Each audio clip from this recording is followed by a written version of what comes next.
We're so pleased that you've chosen to follow our AdoptED podcast. I'm Joseph Sandagato, the Director of Communications and Public Relations for MARE. And at MARE, we believe the best way to help introduce the process of adoption from foster care is through education, hence our cutesy little title of AdoptED. The theme for today's show is Back to School. On our podcast today, we'll be discussing the ways in which children receive supplemental supports in school. Whether that's a 504 plan, an IEP, a behavioral education plan, or other specialty medical or custom supports, it is important for parents to understand the resources available to them. We'll also have a visit later in the show from Charles Chipla Riviere, who's a foster adoptive parent and is also a family resource liaison for MSPCC KidsNet. Chip will share a bit about his journey as an engaged parent, helping to navigate the schooling needs of his children. Without further ado, I'm excited to kick off the show with our opening segment called At the Table. Joining me today at the table is my co-host and Director of Family Support Services, Diane Tamaz. Welcome, Diane. Hi, Joe.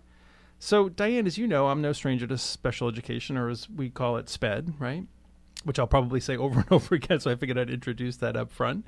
As a matter of fact, pretty much every one of my 7 children has needed some level of SPED involvement, and 6 of them, pretty intensive. So, some were for a short time, others for their whole school career, and it's confusing. Absolutely. I mean, some people know that prior to this job, I was a high school teacher. And so I sat in on meetings as an educator for my students who had a 504 or an IEP. Don't worry, both things we'll talk about here today. Yes.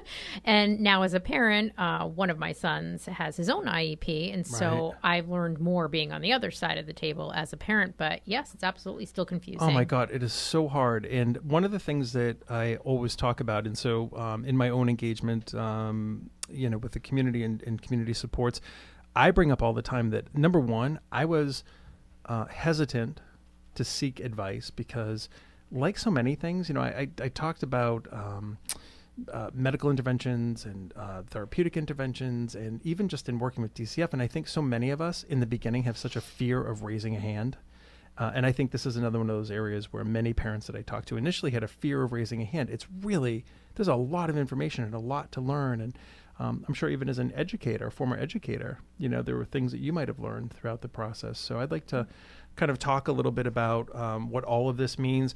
We're by no means meaning to present a super comprehensive, end-to-end review of everything. But I think if we can start talking about some of the terminology, I think it would kind of help. And I think normally we loop back on terminology after we've talked about everything. But I think in this case, we're going to do terminology as we're talking about things. Yeah, right? That makes sense. And I think it'll put us all on the same page. And as Joe said, by no means are we trying to, help diagnose your child or determine whether or not they have a learning disability or what kind of plan would benefit them, but just to give you an idea of what your options are. Yeah, for sure. So why don't I start with what most people are probably familiar with? It's an IEP. An IEP means Individualized Education Plan.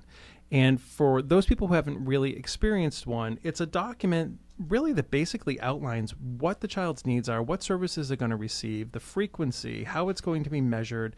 There's a couple of sections. There's the PLEP A, and that is the area that kind of documents the needs of the child. The PLEP B talks kind of about accommodations, and there's a whole service delivery grid, and there's administrative data sheets, and there's all kinds of pieces to it. But by and large, in IEP, what's interesting is people will say to me, like, where can I get information about how to structure my IEP? Well, there's resources. So one of the resources that I'm referring to and that I'm citing throughout this particular segment is actually the Department of Education's website. So here in Massachusetts, it's at doe.mass.edu. They've got a whole special education section that has parent information and guides. But I bring people back to this. It's intentionally vague in giving you examples because it's an individualized plan. Right. So there's a wide range of needs and services that could be included in there. And if you're wondering, how do I even go about getting an IEP started? Sometimes it's the teachers who notice that your child's having some challenges and contact you. But other times you're the one who's noticing them and you reach out to the school and say, here's what I'm seeing. can we have some tests done? Can we gather some more information and figure out what would help my child? For sure. And, other avenues into IEP, sometimes and as we talk about kiddos who've been adopted, right? Sometimes we have therapists that are at play. Therapists may, in the course of their work, notice that a child has specific needs. You can start in so many different places, and I think what's interesting is as I think a lot about my community conversations over the past couple of decades, and conversations you and I have had. It depends where you are, what school district you're in, what their funding is like, what their special ed team is like. All those things come into play. So well, you absolutely could have a teacher who says, hey, you know what, I think maybe, your son or daughter has some needs that we might want to explore a little bit more. Other school districts may never raise the flag, but you as a parent may know, or your therapist may know. But ultimately, though, the thing that leads you here is that your kid has needs that aren't being met in the classroom, right? So right. And we want them to succeed in school for whatever success means for your child. Right. And if it's challenging and their confidence and self-esteem is suffering as a result, this is the next step. This is a place to look to put these supports in place so that your child can feel good about themselves as a student. Yeah. And there's a whole process guide that they have at the Massachusetts Department of Education. Our friends over at the Federation for Children with Special Needs have a number of resources, and you'll find some of those at the Department of Education, or DOE site, to use an acronym. And what's really great about the guide that's there is that for that parent who's just starting, and I'll tell you, this is a process, as you know, that requires parent involvement and parent education. Just starting with the guide, the IEP process guide, it's like an old guide. It goes back to 2001, but it's got the whole process laid out. And I think that piece of it, demystifying the process, really helps a lot of people get started. I mean, there's so many ways that you can bring resources in and make determinations, and you can have special education advocates and attorneys, and you can, but at the end of the day, what most people are left with is a lack of understanding about how the process works. And I think this particular guide does a really good job. Now's a good time to mention that most towns have a SPED pack, which is a group of parents whose children receive special education services in the district. And so they work in tandem sometimes with the school, but they're also an organization that supports parents directly. So it's parents supporting parents. And I found them to be really helpful. Yeah, that's true. Asking the questions that I wanted to ask directly without worrying about what the impact would be. And the other resource is other parents. Right. So, I'm a huge advocate for community groups and for meeting through community groups. And I really cut my teeth as an adoptive parent in so many ways, everything from therapy to IEPs to, how to deal with people's responses to being an adoptive parent with community groups. And so I find other parents also a great resource. I guess it depends where your comfort level is, but you're right. You do have those SPED packs in each community, and there are people who are resources. So like in FRL for MSPCC KidsNet, or one of your mentors, right, that comes from your experience. But there are people out there who you can reach out to if you're not naturally finding people.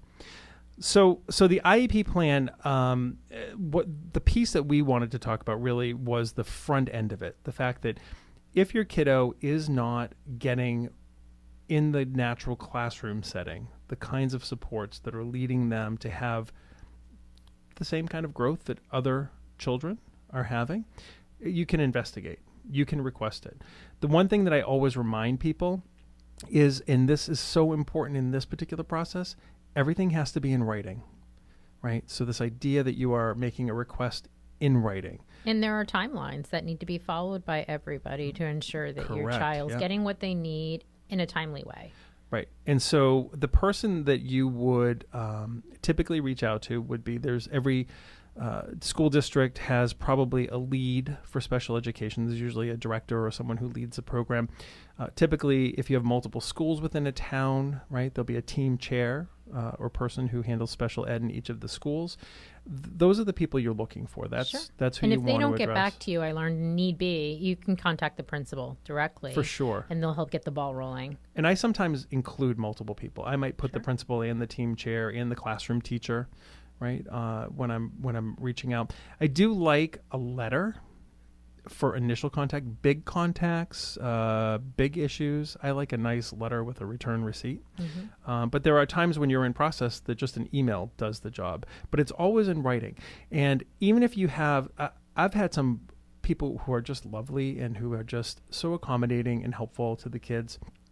And you might just have a conversation because it's just easy, right? You're at a point where you're in the school, you're doing something, and they say, oh, by the way, you know what, Diane, little Johnny is having some challenges that it's kind of different than what we have structured in the IEP. And I think maybe we should talk a little bit more about that. I have the conversation, then I go home and I write an email and say, per our conversation, right, I would like to, this. let's explore it, right? So everything's in writing. And I think that's the biggest piece of advice that I can give people. That being said, everything else is individualized, what the needs are. And those needs may come from a variety of different resources. As you had mentioned earlier, schools can do some testing, some academic testing. Some schools have school psychologists. They may do some additional testing. You as a parent have the right to have independent testing. So I know with some of my kiddos where we were looking at, for example, processing issues, right, communication disorders. I had specialists who worked with communication disorders and really kind of mapping out how the communication disorders were manifesting for a particular child. And you have the right to bring that in. And you mentioned the therapist, which is really important because the school staff focus on the academics, right, the learning portion of your child's day. But the therapist knows more about any mental health diagnoses your child might have, if they're struggling with anxiety or depression or ADHD, and how that's impacting how they learn. Sure. So it's really important to get that voice on board too. If you haven't had any neuropsych testing done outside of school, you could also request that be done through the school. Yeah, so there's options, right? You can rely upon your school's resources. Schools don't have all resources all the time. You can, let's just confuse everybody totally, right? Bringing in the 504? Because it's so, before we even talk about the 504, it's independent and individualized, and it's, every kid is different and the needs are different. And as many kids as there are on IEPs, there are types of IEPs, right? That's right. They're not intended to be boilerplate, carbon copy, kinds of documents. They're really specific to a child's needs. So there's all kinds of resources available. But again, today we're just really talking about familiarizing people with it. I would say if you're a parent who's questioned whether your child needs additional services or not, start with the child's classroom teacher. Start with the school staff. A principal, as you said, is a great idea. Learn who within the school, right, could be a resource for you. Also look for other parents. And I think it's important to reassure people, and other parents can do the same for them, but to reassure them that there's not a stigma attached to special education services like there was in the past. For people who haven't been involved in education since they left school, they may not remember it so fondly. Right. But these days, there are lots of kids getting their needs met by special education services. So your child will not be ostracized. They will not be the only one. No, and in my experience, if I only stick to my experience with my kiddos, oftentimes there could be a half a dozen or more kids in a classroom of 24 kids. That was my experience as a teacher services, as well. Yep. So your kid is not going to be ostracized. Okay, so that's an IEP. So for many, many years, and certainly when I started all of this, if you go back over the past couple of decades, an IEP was sort of the prime document. It also may have included some behavioral stuff. So behavioral plans are things that could be separate or they could be included in your IEP. Other things that get included in IEPs today, either your child as someone who could be bullied or because of their condition could be considered a bully themselves, right? So you have both aspects of that could potentially work in there. As many different issues as there possibly could be manifesting from your child's challenges, there could be inclusions. I'm glad you brought that up. That's an important point because not all of our kids have learning disabilities or even academic delays that are due to any cognitive issues, but it could be their lack of social skills, right, or their emotional difficulties that are getting in the way. Yeah, and that's what's interesting is that so I've gotten to practice this, and this is probably equally important to the earlier points that we made, is that you're only going to get better with practice. I wasn't great at this in the beginning. I had to gather a bunch of resources. I had to figure out what worked for my kids. But, I was able to come up with a lot of really unique tools, and some tools that I could share between kids once we figured out that it worked. But, before phones had speech to text, and before people walked around with devices in their hands, we needed adaptive technology sometimes. Yes. If there were significant communication challenges that were barriers between reading and writing, for example, we might have a computer that talked. Or, today those files are part of, most kids have iPads and have technology in their hands. So like those kinds of accommodations don't matter anymore. But you made a point that made me think of another accommodation I had, and that was that our school had an adjustment counselor.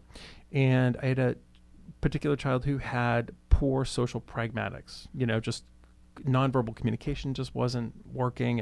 And so we worked with the adjustment counselor to actually work on in-school integrated, kinds of therapies within the school setting where they could be observed.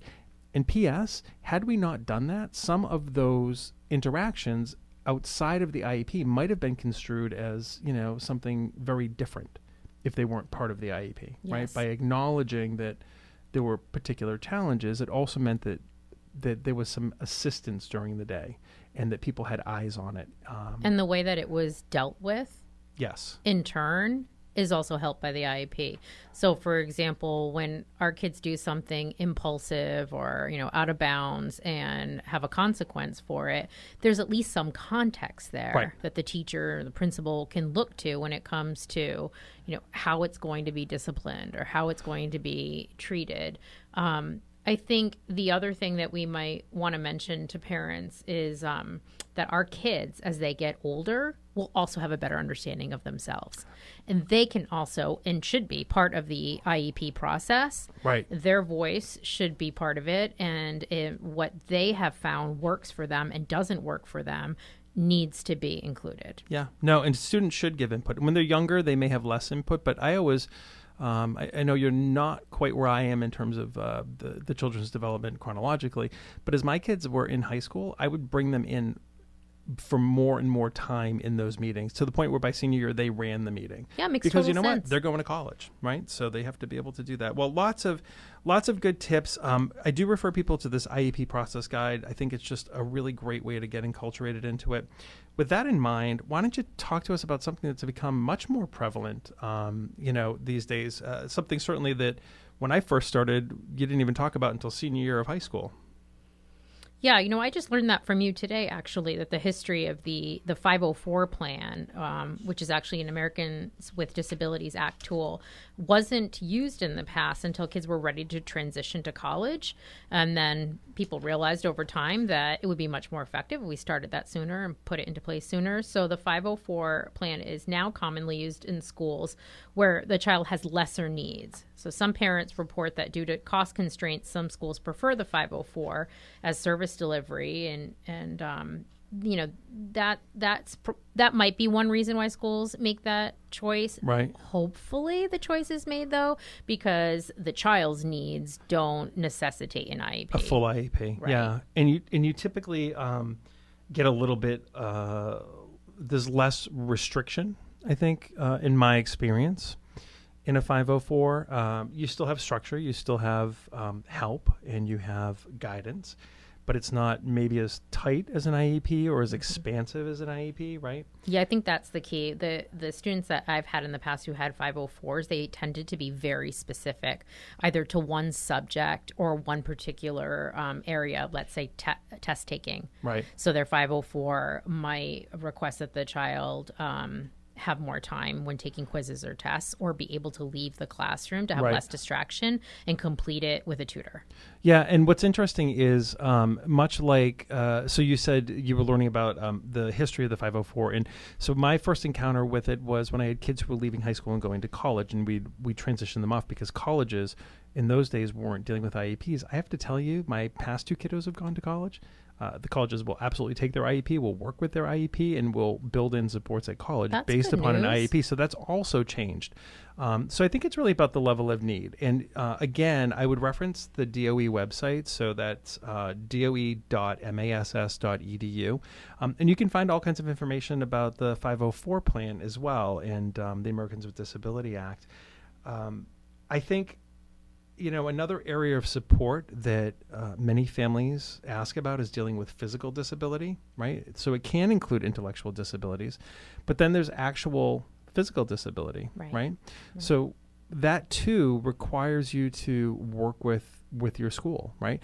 The fortunate part about the world today is that ADA, or the American with Disabilities Act, requires schools to be accessible, right? So if we're talking about things like wheelchairs or motorized scooters or trip hazards or like those kinds of accommodations typically are built into, especially here in Massachusetts, where we tend to have a lot of money going into education. Schools are usually accommodating of those things. But I'm glad that you mentioned that some kids' needs are more complex, particularly if they've had a history of trauma. Yep. That they might be coming in with a physical disability, which might actually be easier for schools to accommodate, but less easy for them to accommodate their behavioral needs and their emotional needs. But it's just as important to their education that they get those met as well. Yeah, and I bring it up not to have a long discussion about it, but just the intersectionality of it all. Mm-hmm. Such a buzzword today, but it's true, right? Yeah, Life is very complex, and it applies. You could have a kid who has behavioral needs, intellectual needs, physical disabilities that have to be accommodated. You could have a kid that has just one of those things. This is the idea of it being individualized, is that every kid, depending upon their needs, can have a plan put in place to help them. So parents should, again, work with their schools, look for resources on their own, look for community resources. All these things are so important when dealing with this particular topic. And it's hard. Mm-hmm. It's really, really hard. But by law, public schools must serve your child, and that's something that's important to remember when you feel nervous, about approaching administration or teachers or not fully understanding the system. It's also their job to explain it to you. Right. No, for sure. And again, you had said earlier, depending upon funding and depending upon the community, there may be more resistance in some areas than others. It shouldn't be based upon that. Right. But, that budgetary constraints are part of it. A reality. Yeah. That's right. All right. So we covered a lot of ground today. And again, just really basic information. We wanted to have this conversation like as if we were having it with somebody for the first time out in the field and just not overwhelm them, but give them some resources. So why don't we remind people about some of the terms and resources that we talked about today? Sure. So we started with the IEP, and again, that stands for Individualized Education Plan. It's exactly what it sounds like. It should be a plan that serves your child as an individual so that they can succeed in terms of their education. And it'll include details like the frequency and measures of the outcome and measure your child's progress along the way. Great. And then the 504 plan, which may be thought of as a less restrictive sort of IEP, right? American with Disabilities Act kind of goes along with 504, but you're going to find more information about specific physical handicaps and other disabilities. And of course, the two big websites that I'm going to point people to, not that there's not hundreds of resources, but I think places that do a great job was that DOE website, so doe.mass.edu. And then I mentioned our friends over at the Federation for Children with Special Needs, and their website is FCSN, that's Frank, Charlie, Smith, Nathan, trying to think of some unique ones, fcsn.org. They've got a lot of great resources, a lot of people who will help you. They have people on staff and mentors who are actually parents of kids with special needs. So they have a wealth advocates. of knowledge. I mean, they've got a whole wealth of knowledge. These are great places to start, great places to get information, and great places to plug into other people. So, Diane, thanks for joining me for another informative session at the table. This was terrific. We're going to take a quick break, and when we return, we'll meet this month's Waiting Children. Stay right there. We'll be right back.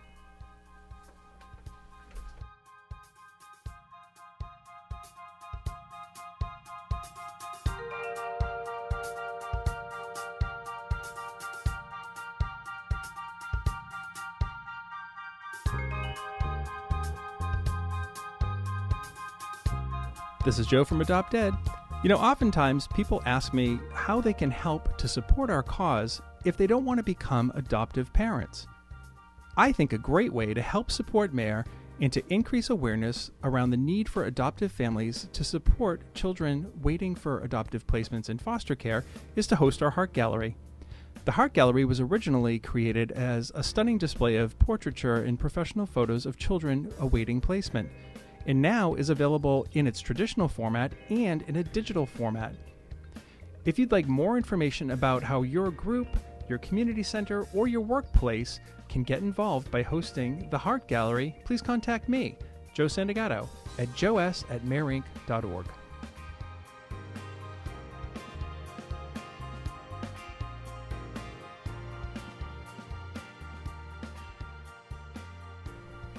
And now it's time to introduce you to some of our waiting children. Today, we're going to learn about Germani and Jaylana. This is probably a good time to remind our listeners that they can find information about either of the children on our website, mareinc.org, by clicking on the Meet the Children tab and entering their ID numbers. So Diane, tell us more about our kiddos today. I know I always talk about their smiles, but I mean, look at Germani's smile. I know. He's just adorable. If you go online, his registration number is 7160.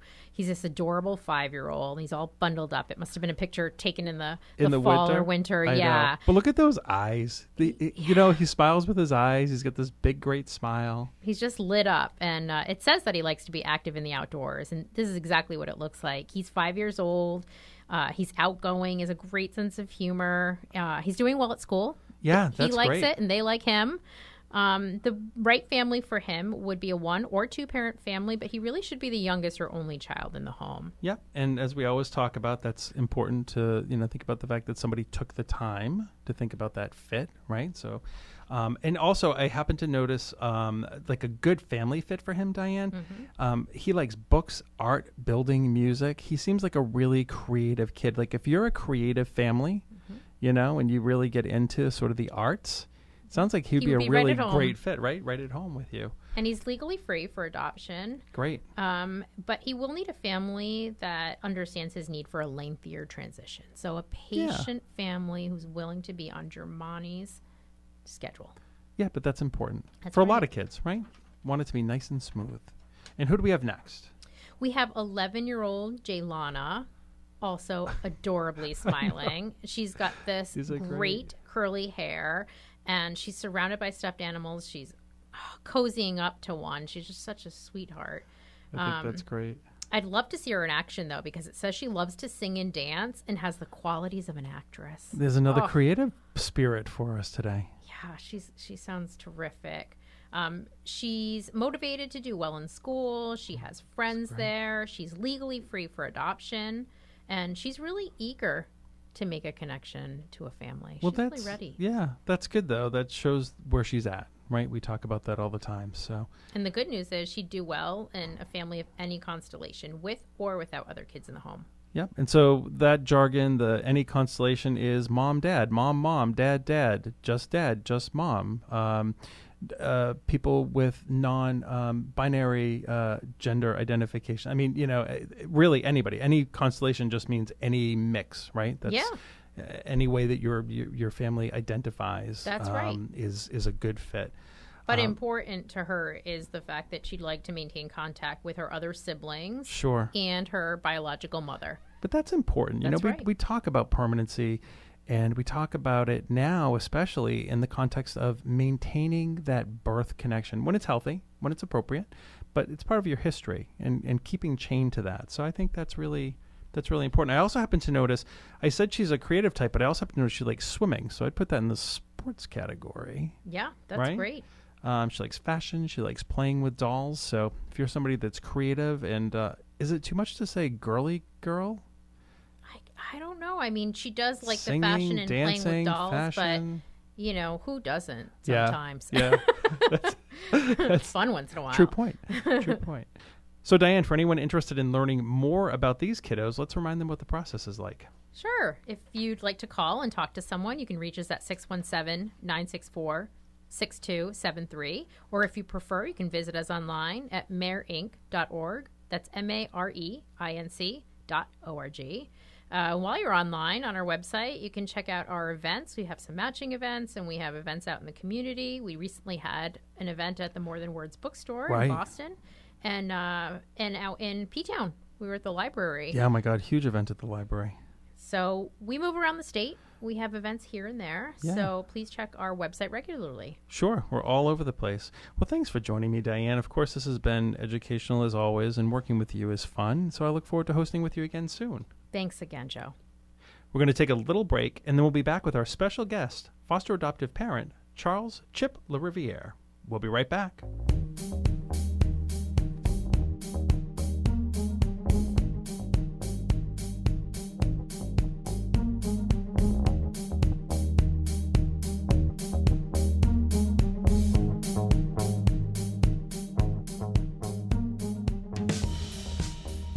Hey, producer Jeremy. Hey, host Joe.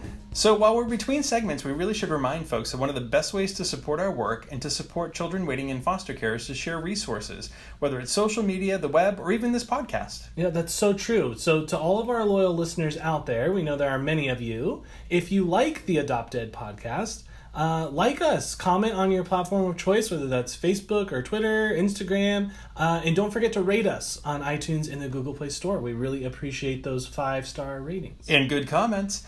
And don't forget to share us with your friends and family. They'll love us too. Absolutely. All right. Thanks, everyone. Thanks for listening.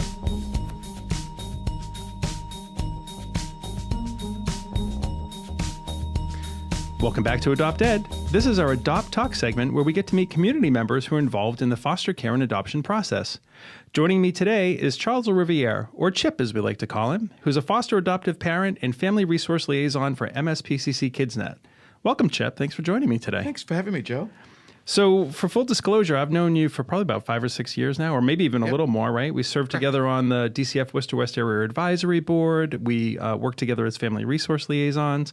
But we actually met when you became part of the Facebook group that I had started a number of years ago, Caring Families Together Fathers Forum. And it was there that I learned about you and your family, and that we both, I learned that we both had some similar challenges, right? We had not only had adopted children, but we were dealing with children who had special needs and some school issues. So specifically today, this podcast, we're talking about back to school, right? So IEPs, 504 plans, that kind of thing. So I think I'd like to just start by asking you a few questions. Is that sure? Okay? Does that make sense? Okay. So as I said, this month's podcast is all about sharing resources to help families address school-specific needs. And I know that you've had to deal with all kinds of school needs for your kiddos, which is why I thought of you as our special guest for today. The audience by now obviously doesn't want to hear any more of my story because we're now 8 episodes into this podcast and they've heard enough from me. So I'd like to talk to you a little bit about special education. But before we do that, why don't you tell me a little bit about how you came to adoption and ultimately how you came to adoption from foster care? Sure. Probably around 17 years ago, we decided we want to adopt children. I wanted to go through DCF, but we started out private. Okay.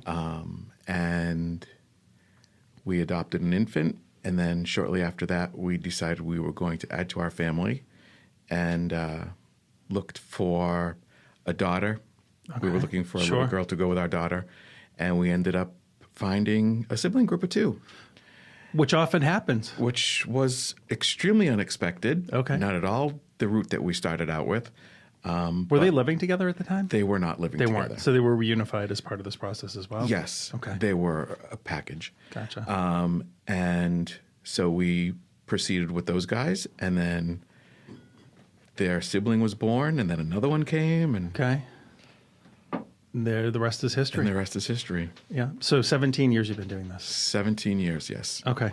So so we started around the same time. I'm a little over 20 now. Yep. But, it was a bit of an interesting time, right, to be adopting and to be building families. And so you built your family in part through private adoption initially, but Correct. then went into the foster care adoption process. Who did you train with? I know I've asked you this story 1,000 times, but for the sake of our listeners, where did you do your MAP training? Who did you? Oh, we did our MAP training with Lutheran Services. Mm-hmm. Okay. Yeah, they were a nice group over in Worcester. Yep. Okay. So that's the family building component of this, right? Yep. At what point in time did you realize that you had children with special needs? When did that sort of come to bear? And again, thinking about the fact that this was happening 17 years ago, 15 years ago, 14 years ago, we've changed an awful lot during that time, right? We certainly have. So what was the awareness piece like for you of special needs? I think with my son, who's almost 18 now, he was 4.5 at the time. He was struggling a lot in kindergarten, and we really were told through the school system that it was behavioral issues. Okay. So we had tried different, behavioral techniques at school, some punishment, some rewards, but it probably wasn't until 3rd or 4th grade when he started just doing really off-the-wall stuff that we knew we were looking at something more than just a kid that needed some extra discipline. 3rd or 4th grade, knowing, excuse me, where your son's at now, that's probably putting us around 2009, 2010. Does that seem pretty fair if we back up? Yes. Because he just graduated, right? Yeah. So, okay. Yeah. All right. So by then, there had been a little bit of evolution within the school systems. But you're right. I remember going back to the earlier 2000s, my son, who has a profile, knowing you, we have kids that have different diagnoses, but similar profiles, right, in how they present. And so I remember there being just very little available. Certainly IEPs, 504s were used for transitioning out of high school. I mean, it was a different landscape. And you're right, that behavioral stuff really didn't have a construct. I mean, it's not like today where you kind of have more solid, where the schools have a more solid understanding of what a behavioral ed plan might need to be. Although a behavioral ed plan is kind of as amorphous as an IEP. It's not like there's a template, right? Well, back then I was new to all of this, and I didn't really understand what IEPs were about. Sure. I didn't understand how to go about doing them. I didn't understand that we could have a behavioral ed plan.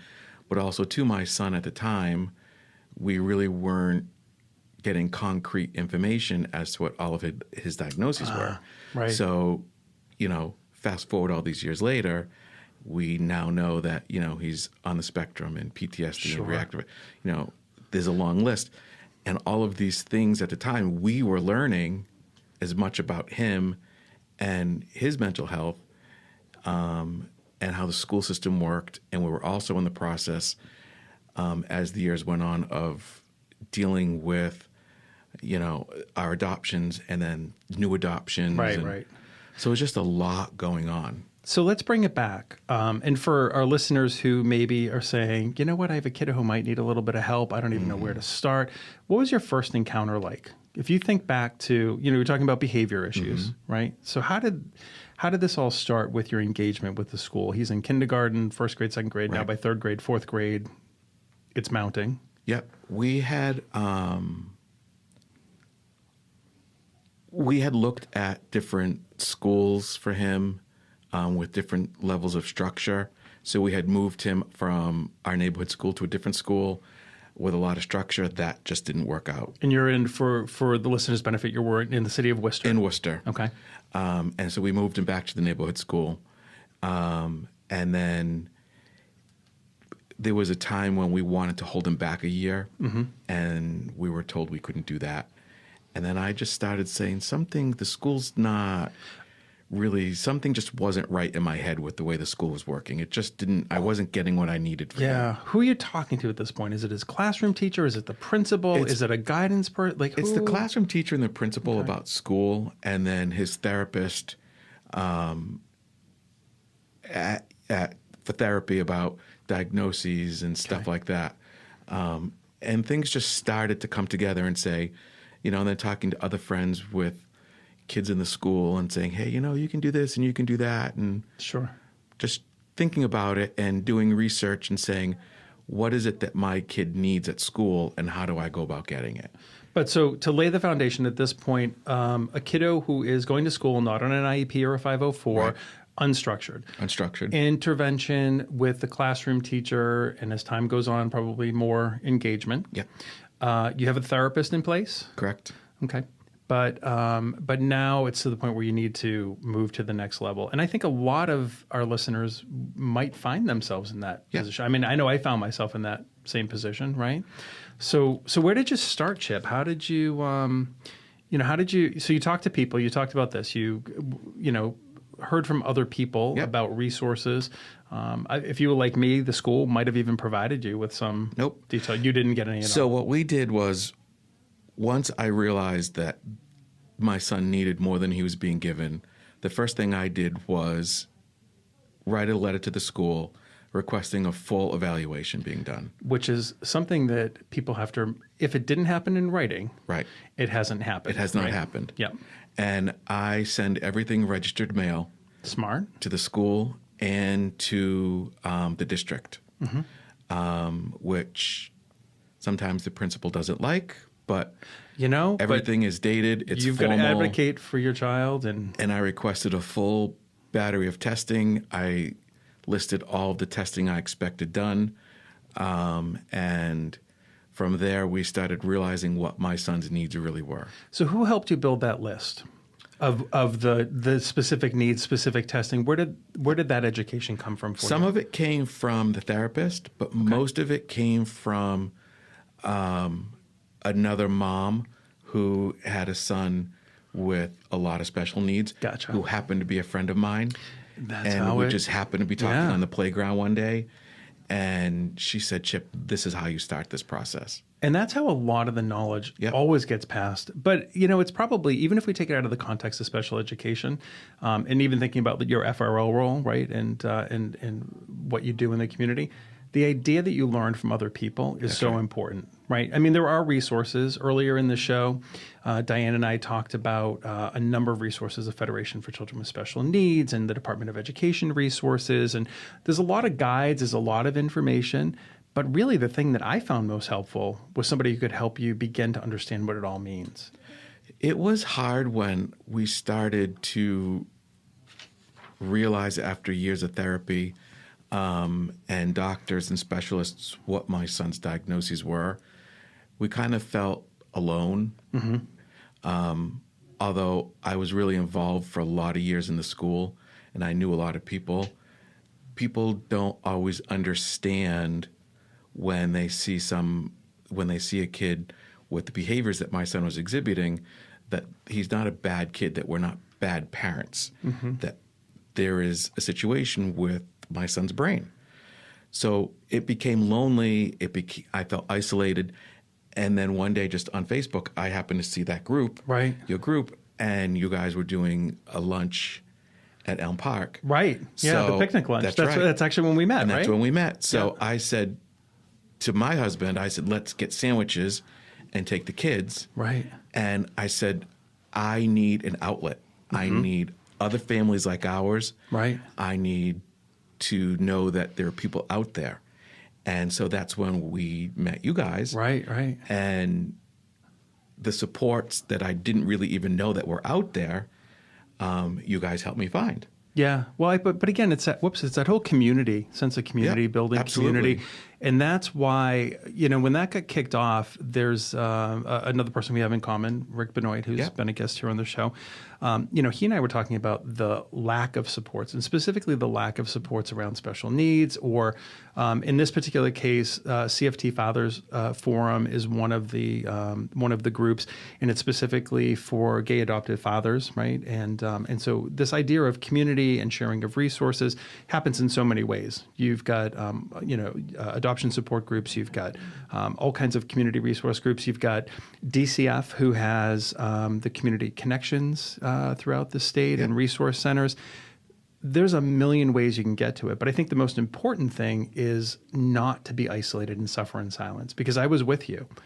And to contextualize it, I was probably about 5 or 6 years ahead of you. And as rapidly as things have evolved, it was very basic back then, meaning there weren't a lot of resources shared. You didn't have as much to use to help inform you, right? So what you really relied upon was other people. That's right. And so finding those people and building, that sense of community is an important piece. But I don't want to overlook the fact that I'll speak for myself. I was isolated because I just didn't know how to have the conversations and to begin to engage. That's right. I didn't have a supportive school system that was saying, hey, you know what, your kiddo has, so like you, I'm dealing with spectrum issues. I've also got, probably another dozen pieces of alphabet soup laid on top of that. Right. I had a great therapist. He was very helpful. And can continue to work with the kids for a decade, various members of the family. But I was a little isolated. It's not that I didn't want to help, and it's not that I wasn't looking for resources, but it wasn't until I plugged into people that I really started to realize the benefit of this. So I think that's an important takeaway for families. I think a lot of times, too, for like myself, having 5 kids, 3 of them are biological siblings, and, 4 of my children have some sort of mental health issues. The 5th one, we'll see when a couple more years from now. But, it becomes exhausting. And when you start to think about all the work you have to do with your children in the school and providers, your brain goes to a place that says, I can't possibly add one more thing to this. Even if it's, trying to get out and meet people, that was one of the biggest hurdles that I had to get over, was to put myself out there and say, with all of this chaos in my home, now I have to take my chaotic family and take the risk of putting us into a group of people that I don't even know. Right. And are they going to judge us? Are they going to accept us? Are they going to understand? And it didn't take long for me to find other families in our group that have gone through at least what I'm going through at some point. Yeah. And even some of us are starting to go through it in our group. So it's like... Well, that's been, if I can cut you off for 1 second, that's been an interesting part of this, because if I think about our group, I think probably, so I'd mentioned Rick Benoit before, I think he and I were a bit of a leading edge in terms of having older kiddos. But even if I think of our group, I think of all the tangential connections we have. So, Deb Tambo's adoption group that we've attended, some of the other groups that kind of cross over. We've got people at various stages. And I think that's been an accidental side effect of all of this, is that you can help to cheer for other people. We have people who I know you and I have both worked with, both formally and informally, and we can say to them things like, I know where you are. Absolutely. I remember being there. Yep. And I now have the benefit of saying, with kids now in their 20s, I have the benefit of seeing really the other side of it. Because I think that's one big piece that we all talked about at various points in time, is not really knowing what the future was going to be for your kids. Even doing all this work and being invested and just not really knowing what the future was going to be or how to navigate it.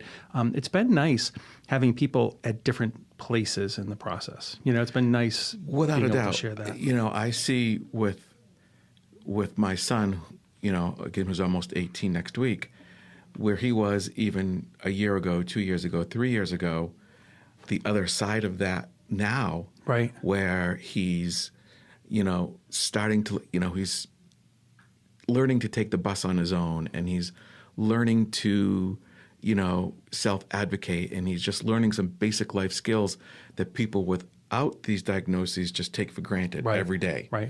You're going to get up and do a load of laundry. Well, to you and me, it's like, okay, but just to him, it's an absolute process. Right. And, and learning the process of even how to take the bus was 6 or 8 months in the works with specialists and the people from the bus company and the school and ABA, just to get him to take a bus on his own from the top of our street downtown, which is 15 minutes. Any teen in any average situation would just do. Just do once or twice, but it's a lot for him, and with his sister, who's 14 and a half, he kind of like helped us prepare for the situations that she's going through now. The good news is, though, a lot of this started, though, to bring it sort of back on track with our initial conversation, a lot of it started because you had a solid plan in place with the school. Right. So if we use your son as an example, so we're at 3rd or 4th grade. You've Correct. now plugged into another parent who's given you a little bit of advice. You write the school. I presume you had a team meeting at some point in time, right? But talk to me a little bit about the evolution between that first bit of plug-in, those early IEPs, and bring it forward to where you got to at the end of the school career, because that's been quite a journey. It has. When we first, so after Malcolm came back to our neighborhood school, he was there until the 5th grade, and middle school goes to the 6th grade, Okay. or elementary school. And then we were able to get him into a more of a private school setting. Yeah. And that was an absolute disaster. I mean, a complete disaster. And I ended up pulling him out and putting him back into our neighborhood school for the 6th grade. And, he Made it a little bit. That's made when it a we little bit really challenging. started to say, okay, these are the problems. And it really wasn't until the 6th grade that we realized school is just not stepping up. Gotcha. And I was able to school choice him out of Worcester, and 7th and 8th grade were great. He had lots of supports. 9th grade hit, Right. all downhill. Change of schools, though? Well, Did you have like a middle school, high it school was a middle transition? school, high school that were in the same Okay, building. gotcha. So it was Segmented, but was same segmented, building. right. Yeah. Okay. But it was just the lack of supports in the high school. Well, also, that's a time when they're intentionally dropping supports for Yes. a mainstream student Yes. in an effort to get them to be more independent. Correct. But they sometimes force that same construct on special needs students. Correct. And that doesn't And it did not always work at all. It Yeah. did not work. So you amped up your IEP at that point. So what we did was we amped up the IEP. The district could not handle his needs. So I hired an attorney, and we got him into a special day school Okay. where he spent the last 4 years. Okay. And so in that process, education advocates, when we say attorney, are we talking about an ed advocate? Are we talking I hired about? an educational attorney. Okay. And then after we got everything straightened out, managed to do some IEPs. Dealing with the district is not a good time. It's not for the faint of heart. Yeah, and that's an important message. And depending upon where people are, how well funded their special ed Yes. departments are, because that's something I learned. We had moved to the Quabbin Regional School District from North Brookfield. North Brookfield was terrible to deal with back Yes. when we first started. We moved to the Quabbin Regional School District, and they had a really well-invested special ed director who went over and above to make sure the kids got what they need. And then with a change in superintendent, that person retired. And then Right. it wasn't the focus. And so I think one thing that I've learned personally, and then in working with people, is it really depends what community you're in, what they're investing in special ed. Are they funded? Are they starving for funds? And the more starving they are, I always tell parents, the louder you have to be. I've The been more involved you have to be. The way I look at it is I've been in so many IEP meetings over the years with most of my children. And when I have a special ed director or a team chair sitting in front of me talking about money, my first response is usually to interrupt them and say, I don't really care about money. Right. I don't care about We're not talking anything about your but- budget. We're talking about what my child's needs are. Right. So now let's move forward with that. And I don't want to hear, budget's your problem. My kids' needs are my problem. Yeah. So I never think about, I can't do this, I can't do that because the district can't afford it.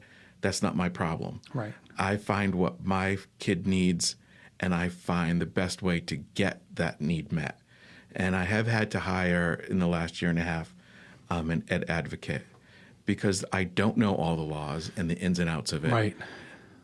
And the school will take advantage of that. And Well, and depending upon, here's the other big secret to IEPs, and it's something that Diane and I talked about earlier.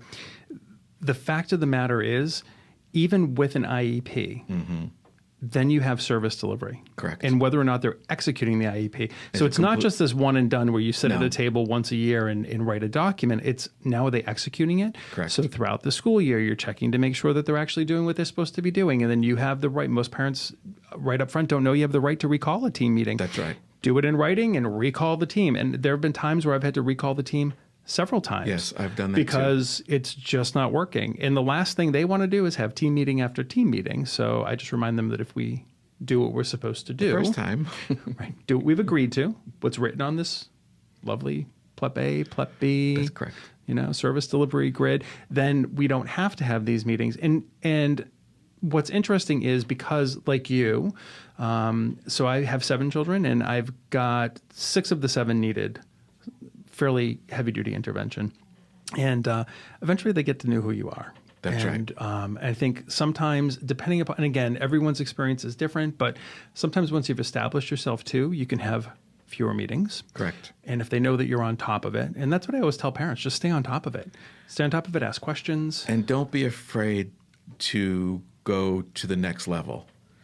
When I'm in an IEP meeting at the end of it, sometimes, if we need a lot of follow-up, I'll say, okay, before we leave the table, we're going to schedule the next IEP meeting in 5 or 6 months to see where we're at, or 4 months, or wherever. I fully agree. I also walk in with an agenda. Yes. So I always have, there's sometimes, my experience has been that there are sometimes struggles for control of a team meeting, right? So you have somebody who is a team chair who really should be running the meeting. You have professionals from within the school, from various disciplines, and you have teachers, and I walk in with my own agenda, and I hit all the high points.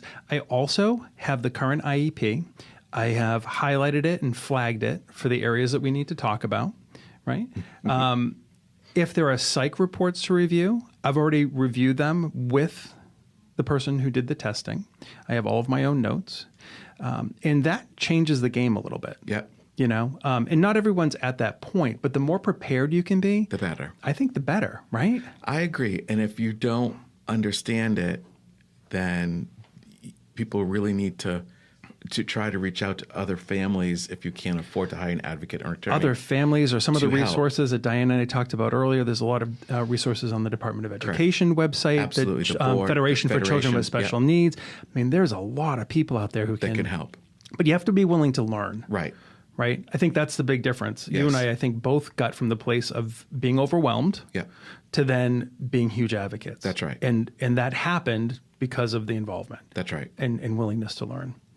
What other stuff would you, God, we could talk about this all day long, but as we start to wrap up this, this interview and this piece of the process, what would you share? I mean, either as a parent who's helped other parents, as an FRL, as, what do you think to the average person out there who maybe is thinking, gosh, my kid is just not seeming to get enough out of the normal classroom? What would you say to them? What kinds of thoughts would you share? I think it would depend for each person where they were at in the process. If it was somebody just starting out that does not have a lot of support at school, would certainly be to have testing done at school. If you think through the therapist that outside testing, neuropsychs, whatever you need would be a great place to start. Then take those to the school to have supports put in place. If your child already has an IEP, become familiar with the IEP. Right. What does it mean? How is it being tracked at school? Sure. How is it being implemented, and by whom? Right. And So know there's who the players are. accountability is. Yeah. So that if goals aren't being met, Right.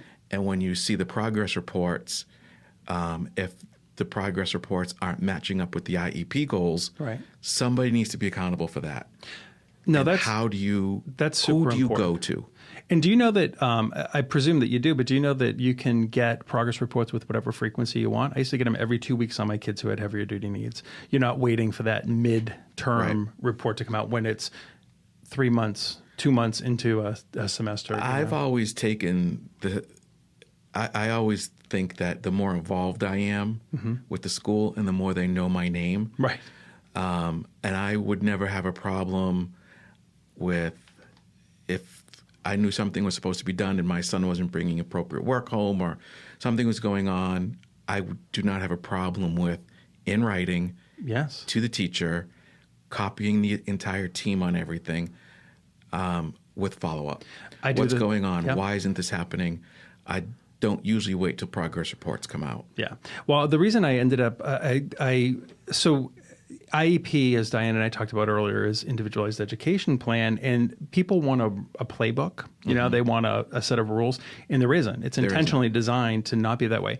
So one of the things I learned was I can ask for more frequent check-ins. Right. And the reason that was important to me is many schools today now have online grade tracking. Yes. We had a school that loosely had it and didn't use it. And so when kids get to be a certain age, you're not always as aware of what's going on. They're not younger kids. My younger kiddos share pretty much everything with me. By the time they get to be middle school, high school, they're not really telling you when they have challenges, and they don't necessarily want to be singled out. And so that's when it became really important to have those. Yeah. And the other thing I would say is, you say in writing, for official communications, as you did, I would do it in writing. I would do read receipts. Interim communications, I would do by email. I would copy people. I might turn the read receipt on just to see who read it and when they read it. I had no problem copying the team or team chair, and that got a lot resolved. So that's all. Those are all great tips. And I think, for me, I've had to go to the supervisor, to the next supervisor, to, the special ed person for the entire district, Right. before I got anything done. Sometimes the people at the table Right. are at the table, and a lot of times they do their thing, people sign papers, and they move to the next kid. But if you're not getting what your kid needs from the people at the table, there are people above them. Just escalate, like anything else, escalate it. And the other thing, too, to keep in mind is you take all this time to sit at the table. I just recently had to return an IEP twice by rejecting it, which they don't really want anymore, because you know what happens when you reject an IEP now? Where does it go? It goes right to Boston. It goes to DOE, Yep. and they don't want that. No. So I find that there's more of a willingness to work with people, but I feel like if I've spent the time and invested the time to show up with an agenda, with a well thought out, detailed request, and we agree to it at the table, it sure better come back in writing. And I've emailed the team chair in the district after I've rejected an IEP, and within a certain period of time, if I don't receive notification from DOE, I will put in writing, when did you report my rejection? Right. I have not received anything from Boston. And before you know it, something shows up. Yeah. Well, that's all good advice. Anything else we missed? Any big ideas, any thoughts that you had coming into today that you thought I really want to share? Well, you know how much I appreciate you and all of your work. Thank you. And thank you so much for coming in today. I'm hoping that our audience has learned something from our conversation. Also, as a family resource liaison for MSPCC KidsNet, you're available to people in the community. Sure. You serve adoptive parents in the central Massachusetts area. But of course, if anybody had a question, you could always refer them to their FRL. So best phone number for you? 774-696-0261. Okay. And email I have is worcesterregionalfrl@gmail.com. Correct. Well, thanks, Chip. I appreciate your Joe. time. For more information about MARE, our waiting children, or to simply get more information about how you can get involved to support waiting children, please visit us at mareinc.org or call us at 617-964-6273. This is Joe Santagato from MARE, wishing you a wonderful day, and thanks for listening. Until next time.